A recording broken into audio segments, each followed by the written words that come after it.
Hello and welcome to ILTV's Israel Weekly, where we discuss the latest in Israel's geopolitical developments. I'm Aaron Porras, and joining me for discussion today are former Knesset member Dr. Einat Wilf and conservative activist and CEO of Hebrew City, Mai Golan. Today we're going to be talking about the possible outbreak of war following the resignation of Lebanese Prime Minister Saad Hariri and the 13th anniversary of Palestinian leader Yasser Arafat's death. So starting with the anniversary, 100,000 Palestinians in Gaza have recently gathered in memory of the late Palestinian leader Yasser Arafat. At the event, PA President Mahmoud Abbas addressed the crowds with a renewed promise that Gaza will always be a part of the future Palestinian state, and that if the two-state solution should ever fail, the Palestinians will go back to a one-state ideology, i.e. that they would demand equal rights unilaterally, a promise that was first made by Arafat himself. ياسر عرفات هذا الرجل الذي أخذ نوط العالم للثورة الفلسطينية في العالم، بل نوط ثوار العالم كله لا زال خالدا في ذكرى حتى الأجيال القادمة. رسالتي هنا قادمة لنثبت أننا هنا لا زلنا قائمون في هذه الأرض المقدسة، أرض غزة. أرض غزة لا تقبل القسمة إلا على رجل واحد هو الذي صنع الثورة الفلسطينية ألا وهو ياسر عرفات. Okay, so I'm going to open up the discussion with the first question as what sort of unilateral agreements can Abbas actually accomplish should these negotiations fail? Let's just jump to the worst case scenario. Dr. Wilf, I'll start with you. There's nothing that he could accomplish. I mean, neither one of these is a threat because for the Jewish people, for the Jewish Israelis, it's very clear that becoming a minority in an Arab state means that they will not enjoy any rights, they will not enjoy any equality. The Jews have never enjoyed an equal status in any Arab state ever, and there's no reason to believe that we would be the first. And certainly the whole purpose of the Zionist dream was not to make the Jews a minority in an Arab state. So it's not anything that we're going to agree to. It's merely a tactic in what appeals right now to certain international ears. So the Palestinian tactic at the moment is to say, oh, we have agreed to the two-state solution, but look at those terrible Israelis. Because of the settlements, they destroy the two-state solution, so we have no choice but to pursue the one-state. What they kind of conveniently neglect to mention is that they've never accepted the two-state solution, neither as Arafat, neither as Abbas. As long as they demand the right of return, it means that they have never accepted the two-state solution. So, okay, moving on that same vein, the idea that if the two-state solution fails, isn't that sort of taking already a defeatist attitude and saying, you know, let's plan for when it fails? It's not really planned for it when it fails. It's more as admitting that there is no such scenario, that a two-state solution will sustain without terrorists trying to kill Jews. And regarding to what Dr. Wilf has said here, I agree that there were no agreements that really could have been, achieved with Yasser Arafat. But the most important thing to remember is that Yasser Arafat, who was some sort of a puppet that was brought by our government in order to achieve... By the Israeli government? By the Israeli, Yitzhak Rabin, rest in peace, brought Yasser Arafat, God knows from where, in order to, try and make him some sort of a peace partner. But we have seen the results. Yasser Arafat was a terrorist and remained a terrorist when he was as the authority of the Palestinians. And what he basically did, he was a very good, marketing person. He knew how to market this whole Palestinian issue, but in actual fact, what he did was support terrorism against Israel by terror attacks and by, the Second Intifada that he was a very important part of. So we have to remember that although today there are some people who pretend and make him seem as though he was the so-called peace partner that we missed, no. He was a terrorist who basically under a very good campaign promote terrorism against Jews. So, all right, so if the promotion of killing Jews is still continuing on in Gaza, which I think nobody's contesting, how is that going to maybe change under Palestinian unity? Because the whole idea of this commemoration was really under the guise of Palestinian unity. Abbas is speaking in Gaza for the first time since 2007, etc. Is anything likely going to change in terms of terror once Fatah takes over in Gaza? One of the myths that has been promoted in recent years was the notion that there is a moderate Fatah, a moderate Abu Mazen, and an extremist Hamas. I see it when many progressive groups that I meet, they're like, okay, we get it. Hamas is extreme. They don't recognize the right of the Jewish people to self-determination. But Fatah, Abu Mazen, they are your partners. Now, it's true that Abu Mazen has renounced generally the use of violence because for their own reasons, they realized it's not very useful. But he has not renounced the basic idea that Palestine from the river to the sea will be free, that Palestinians have a right to the entirety of what they call Palestine from the river to the sea through this mechanism of return. So at no point, it doesn't matter unity or not unity. There is no leader among the Palestinians, there wasn't and there isn't at the moment, who will truly accept partition between a Jewish state and an Arab state. I hear a lot, among the Knesset members these days that, Abu Mazen is, mostly from the left, that Abu Mazen is some sort of a peace partner. And you hear the separation they do between Hamas and Fatah as though Hamas is more extreme. I have to say, we have no peace partner today among the Palestinians. We only have people that are playing the game, in order to get somewhere and then, blow up the entire thing. What they're trying to achieve at the moment, the only difference between Hamas and Fatah is that Hamas is clearly wants to destroy Israel and Fatah wants to make it seem to the world that they have tried, but Israel was the one who basically ruined any kind of negotiations. Israel will be under a serious danger in case of a two-state solution. And I'm saying it because the radicals today among the Palestinians are the one who control. Abu Mazen is nothing but a puppet with no strings even, because the only thing he knows has to do is to go to the UN and lie about Israel, but he doesn't have the courage to make actual development in the negotiations. So there's two things I want to follow up now. The first is that the two major issues plaguing Gaza, regardless of one state, two state that they fight for, the first will be the humanitarian crisis in Gaza and how that will be solved. And the second, which I'll get to in a little bit. So the humanitarian crisis.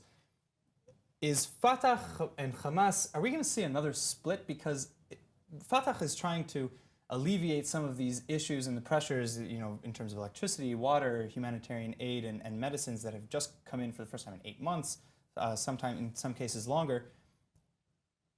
But those were all originally imposed by Fatah. So are we going to see Hamas getting less and less and less out of this deal, and at some point they're going to break away? We're going to get a new organization, new terror organization on our border? In my opinion, any kind of new terror organization will be even worse. But I have to say something about the humanitarian situation in Gaza. Two groups are getting something out of it. The one is Hamas and Fatah together, because the more pressure they put on the Gaza Strip, the more pressure they put on these people that when they suffer and have no water, no food, no electricity, the more aggravation there is from the Gaza people. And who are they projecting it to? On Israel. The lyings and the incitement against Israel. But I just have to say one thing. They do have the money. They do get the money from us, from organizations around the world, but they choose to put this money on tunnels, on terror, or on missiles. So that brings me to my second concern, Yes. which is security cooperation with Fatah and with the Palestinian Authority. Israel already cooperates with the Palestinian Authority in the West Bank. Assuming that cooperation will eventually transfer into Gaza, very recently, Major General Yoav Mordechai came out and made a threat against Palestinian Islamic Jihad after there was a terror tunnel attack and all this other stuff. Again, are we going to see more organizations that are going to pop up outside of the control of Fatah and Hamas and the Palestinian Authority, a new entity that maybe even Hamas with, some agents that were let go from Fatah during these renegotiations will join? That is always a possibility, and we already have the Islamic Jihad, but we also see that through the security cooperation in the West Bank with Israel, we see that through the deterrence in the Gaza Strip, we can achieve a situation where both the Palestinian Authority and Hamas maintain, at the minimum, a kind of quiet. This is not peace, it's not yet the two-state solution, but it is a form of quiet, and it seems to be, at the moment, in the interests of all sides. So should Israel, and with the help of Egypt, this unity agreement means that Egypt is taking a greater role in Gaza. If Israel and Egypt and the Palestinian Authority find a way to cooperate in order to secure quiet, I think it will be in the interest of everyone.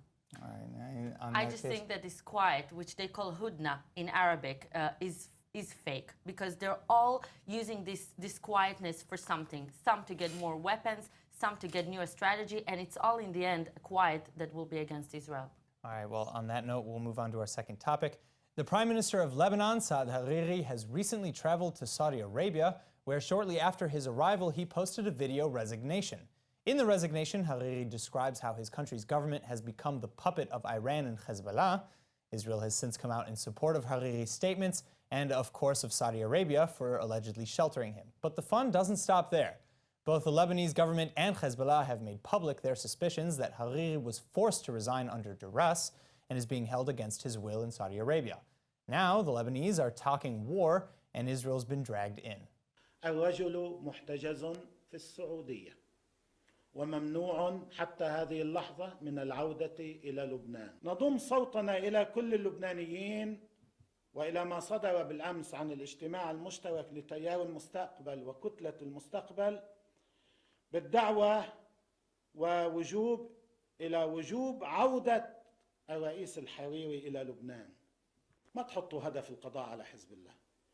مهما فعلت السعودية وقامت به وقامت الدنيا وقعدتها وفتلت الكرة الأرضية وجابت عاصفة حزم ودفعت إسرائيل إلى الحرب، لا يستطيعون القضاء على حزب الله. You just heard Hariri, the Prime Minister of Lebanon, resigning. He said basically Hezbollah took over, which means Iran took over. And I think this is a wake-up call for everyone. It says what the Middle East is really experiencing. It's experiencing the attempt of Iran to conquer the Middle East, to dominate it and subjugate it. This is a matter of great concern to us. And what we want is for peace to be preserved in Lebanon. It is essential that no new conflict erupts in the region. It could have devastating consequences. So Lebanon is demanding that Hariri be returned to Lebanon, or they won't even accept his resignation. They believe that it's totally false, and they want proof by him returning. What are the chances that, because we've gotten a lot of conflicting reports, so we really don't know, what are the chances, do you think, that he really did resign under duress, or versus the chances that he returns to Lebanon and they kill him? Everything is possible in Lebanon, which is always an ongoing tragedy. In parentheses, I say the tragedy of a small minority that got too greedy and wanted too much land. But in terms of what's happening is in Syria, the situation is settling down, clearly in favor of the Assad regime and the support that it got from Iran and from Russia. Saudi Arabia, in many ways, having lost the proxy war in Syria, is now trying to make sure that it does not lose the same situation in Lebanon. Saudi Arabia had traditionally had some influence in Lebanon. It's something that it's very concerned about losing. So what we're seeing is, again, the beginnings of stirrings of proxy war in Lebanon. And I sincerely hope that just as our leadership has been actually very wise and humble to stay out of the situation in Syria and not be in favor of either side and not be part of the proxy war, that we will do the same in Lebanon. Stay out of it. We do not have a dog in this war. We have our interest to protect, but we should not be meddling in the internal affairs of Lebanon and the proxy wars in the Middle East. So you don't think that it might spill over into Israel? You know what? I don't, because I think we have to put aside Israel for a second and remember who is Hariri. Hariri, the Prime Minister of Lebanon, was a puppet ever since his father was killed, murdered by Hezbollah. By Hezbollah. But his father, who was actually in his heart, according to rumors, was pro-Israel, was pro-peace, was pro modern days for Lebanon. Ever since then, Hariri was trying to go in between the drops, trying to not get assassinated by Hezbollah, and trying to make peace with Saudi. Now, the real problem here is that I don't think he resigned, but I do think that Saudi. You do think it was under duress, it was forced? Completely. You know, I don't think he will resign on his free will. I do think he doesn't know who to be scared of from. I do understand Saudi Arabia by wanting to finally, go against Iran and Hezbollah and this entire, terror regime. But I do not think Israel will be a collateral damage here because they have so much internal issues inside. Look, we saw Hassan Nasrallah. He's an evil character who will always talk against Israel, but he is not at a point of power. Even though he has Iran backing him up, he is not in a point of power to go against Israel because he has so many enemies within. No doubt Israel should keep her eye open on this topic, but in the end of the day, I really think that we should let them, organize and fix their own problems before we drag Israel inside it. Well, you're talking about how you think for sure he made his resignation under duress. But the thing is, if we look at the interests of the parties involved, as you made clear, it makes perfect sense for why Saudi Arabia would want this resignation to happen publicly and on their land. Listen, but doesn't Hariri also have those same those same agendas? Doesn't he have that same thing? Why is it a very weird situation? Because Hariri is supposed to be an ally of Saudi Arabia. He's supposed they have a common ground together against Iran. But at this point, Hariri is too scared, is too weak to actually perform against Iran as Saudi Arabia wishes. So at this point, the rumors are that they want his brother or someone else that will be fierceless against Iran. And on that dimension, I think it's even more secure to hold Hariri in Saudi Arabia than let him go back into Lebanon where he can very easily get assassinated. Do you agree or disagree? In Lebanon, historically, every faction cannot afford to be just part of the internal politics. Every faction, every group always makes sure to have an outside power that supports them. That is part of their ability to be part of the power relations within Lebanon. So every power, whether it's the Shiites, whether it's the Christians, whether it's the Muslims, they all have to make sure that once they are perceived to be very much Lebanese, but also have the support of an outside power. The balance is problematic when suddenly the outside powers have interests that are not necessarily the interests of Lebanon. And I must say, beyond everything, I feel for the Lebanese. It's a country that lives tragedy after tragedy after tragedy, and it's not clear that there's any way out for them. All right, well, Lebanon is also arguing that by keeping Hariri in Saudi Arabia, it breaks international law, that they must allow him to return. It goes against all sorts of international conventions. And even the United States, Secretary of State Rex Tillerson has come out saying the same thing, that he must be allowed to return back to Iran to resign properly. Do you agree in terms of legally speaking? If he is indeed, we don't know. That's the thing. Part of the campaign to argue that he resigned under duress is also part of the campaign to kind of show that it's not legitimate and Saudi Arabia is part of this power play. We don't know. Yes, if he is being held hostage, yes, that would be illegal. But we don't know that. Also, we have to admit the truth. Hariri keeps on saying that he's not held against his free will, and also the Saudi Arabians. And also, some of the people of the Ministry of France went to Saudi Arabia, met with him, and came back and said he doesn't seem to be held against his will. So before we jump to conclusions, it might be to keep him safe. And you know what? The only problem in him being held there is the chaos it can cause in Lebanon. Because even Hariri supporters can feel that they are being forced to have a different kind of, ruling there, and they're being taken away from their beloved prime minister. So that is the only danger. Saudi Arabia should consider to make Hariri safe in Lebanon in order to resign properly, so chaos won't be like we saw in Egypt, like we see in Yemen and Iraq and many other countries where, radical extremists like ISIS and like Hezbollah are taking over once a real, Democrat in the Arab world is being removed. All right, now we're talking a lot about this whole subject, but what it really boils down to is what is Iran's involvement and what are they up to in the background? And very recently, the BBC actually released satellite images that were collected by intelligence organizations that shows an Iranian military site just about 50 kilometers away from Israel, from the Golan Heights, rather. Is Israel prepared to fight a war against Iran in Syria, Hezbollah in Syria and Lebanon, a possible Lebanese army, and gosh knows who else? We are preparing for that. Are we prepared? Hopefully, yes. But naturally, this is a situation we'd like to prevent. The idea is not to go into war, preventive or otherwise. The idea is to try to prevent us even getting to that point. So how do we accomplish that?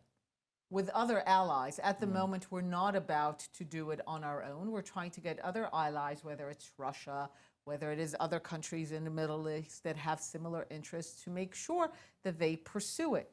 But at the end of the day, it's not for Israel to shape the future of the modern Middle East. That's not for us to do.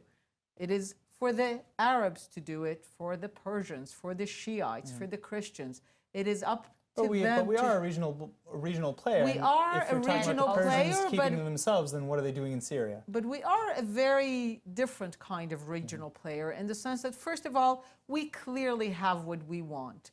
The other sides don't yet have it. I sometimes say that what's happening in the Middle East right now should be called the autumn and spring 100 years delayed. Because really what is happening now is what would have happened in the wake of the breakdown of the Ottoman Empire had the British and French not carved it up to suit their interests. So what is happening now is basically the imperial power grab that happens whenever an empire is dying. Every group tries to make sure that they get what they think is their fair share of the former empire. And that's not what we're seeing. Now, Israel shouldn't be a part of that. We have our state, we have our land, we just need to make sure that we protect it against all these forces. They are going to engage in their disputes for decades to come.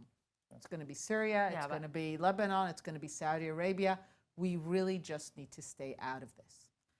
We would love to stay out of this. The problem is that we can't. We're right in the Middle East, and the common thing that all these Arab countries have is the hatred for Israel. All right, well, on that note, I think it's a perfect time to go into our positive word of the day, the silver lining.